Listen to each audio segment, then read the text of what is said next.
పైసా ఉంటే గాని మనిషిని మనిషిగా గుర్తించలేరు నిన్నెవరు. డబ్బులుంటే చాలు ఎంత నీచంగున్న ఎత్తుకొని ముద్దాడుతారు. సంపాదించిన డబ్బు ఎట్లా వచ్చిందని ఎవ్వడు నిన్నడగబోడు. అవసరానికి మనిషి అవకాశవాదిగా మారుతూ మాయ చేస్తాడు. పైసతోనే అన్ని అంటూ అయ్యప్ప పరుగులే తీస్తూ ఉంటారు.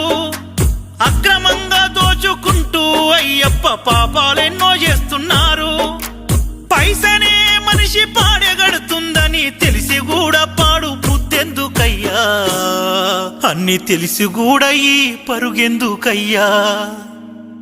ఆస్తి అంతస్తంటూ అయ్యప్ప స్వామి ఆరాట పడుతున్నారు. భూమి జాగల కొరకు భూలోకమంతా కొట్టు పూజస్తున్నారు.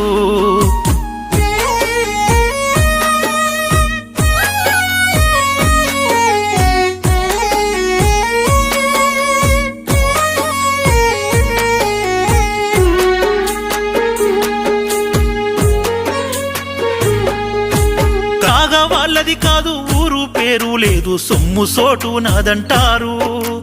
అధికారం ఉందని అన్ని నావే అంటూ ఆశతో అడుగులేస్తారు.